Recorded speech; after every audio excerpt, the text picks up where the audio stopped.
Good morning, everyone. So, in the last year and a half, 2 years, I have taken several people who have never fly fished before fly fishing.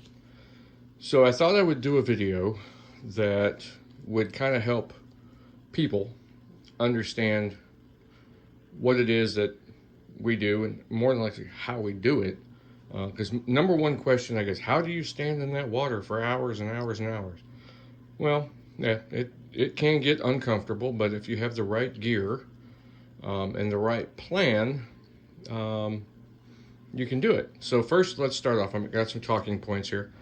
Um, First thing, getting into fly fishing would obviously require a fly rod, and that's what we have here. I have two rods in this case, and what you really want to look for is probably a reputable brand. You can pick up a good fly rod and a good rig, rod and reel combo for just under $200, and the reel itself will already be spooled up with fly line, like you see here. And they'll usually come with fly line and a tapered leader. Tapered leader is what you tie your flies onto. The biggest thing you need is obviously flies as well, and that's what you have in here. So you'll need some fly boxes. A lot of people ask, where do you get your flies? Well, or how do you know which flies to use? And because it's a regional thing, you go to a fly shop and they'll usually have kind of like a recipe for what flies are used on those creeks. So where I'm located, there are several flies that I tie, but you can buy them just as much as you can learn how to tie them, but I won't get into that. So you'll need a certain set of flies. You might need some streamers. You might need some nymph flies. You might need a dry fly. You might need, a fly to act as an indicator, something like that. YouTube is a wonderful thing. So if you're wondering how do I use the fly rod, the reel, and the flies, maybe I'll do a video on that. But right now we're just going to talk about the gear that is needed. Now, you have the rod, you have the reel, you need something to carry all of this gear in. And with that gear, this is a bit much. This is my old fly fishing vest I've been using for over 10 years. It's got several holes in it. I don't know if you can see that one. Yeah, there's a nice big hole there. I've had to stitch up several things. The net holder here has been sewn on a couple of times. So a fly fishing vest is probably the cheapest route because you can find these for anywhere from $29 up to $300 depending on what you want. And the fly vest has all these pockets because you have so many different tools. Now the fly vest, a chest pack, or a fanny pack rig will work just fine.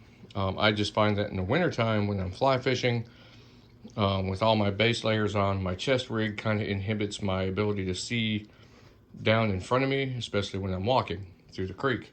So I like my fly fishing vest. On your vest, you're going to need a pair of forceps to get the flies sometimes out of view, your clothes, and most importantly, the fish. You will need some of these spools. These are called tippet spools. You will tie these on the end of your leader. It's just fishing line, this 5X, which means 5 pound. The bigger the number, the lighter the line, kind of like shotgun shells. A pair of nippers. Now you can just use a pair of fingernail clippers or something like that, but this was a neat little thing that I picked up. It's on a bungee. Pair of nippers, and inside here is a hook eye cleaner. So if there's glue or something on the hook eye, you can clean it out. You'll also need some BB split shot, which I have in here, AB or BB size split shot that I keep in my vest to get the flies to go down into the water. And then I have an assortment of fly boxes, kind of arranged in, where I want them. some dry fly floatant material or paste. This you would put on your fingers, you rub it, put it on your little flies, and it suspends them on top of the water for a while. If you fish that one fly for a long time, you probably have to replace it. This is a fly dryer. Instead of putting your wet flies back into your box, you can put them on there to dry. Your vest is, or however you carry your flies, is kind of personal. That's up to you. Whatever you find works. Now, if you're going to be, in the water fly fishing, you are going to need a nice set of waders. I would say that $150 to $200 is a good start for a set of waders. If you take care of them properly, they will last you quite a while. I've had a set of waders for the last 5 or 6 years, and they were used pretty extensively. They've taken some serious tumbles, and not too long ago they went on a 3-day fishing trip where they were on for almost 24 hours. So, and they were in the rain, they were in the mud, they slid down banks. And it wasn't until about 2-3 weeks ago I discovered there was a pinhole in the upper jean pocket area. So you definitely want to try waders on. I don't know about ordering them online. Everybody's different. They can't make waders for everybody, so they're kind of generic. These are my loner waders. I bought these for people who want to go fly fishing but have never been, so these are fairly big, so they'll fit small people to big people.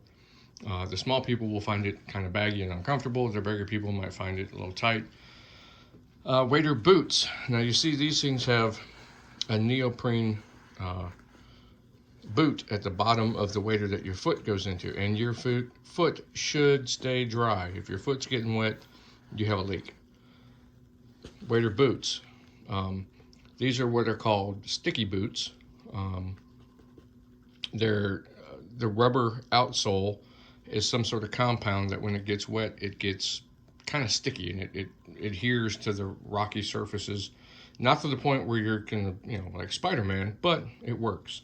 Felt-soled boots are best for the snotty covered rocks that are out there, but you need to look into your state regulations in the federal area that you're fishing, because a lot of places do not allow felt-soled boots due to the importation of invasive microbe species that get into the streams and creeks, and it wreaks havoc or whatever.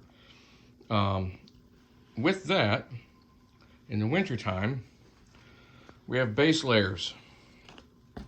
A good fleece. We're all familiar with like the Under Armour style of clothing for hunting, the base layers. So for your legs, you're going to want maybe something like this. These are called underwater pants.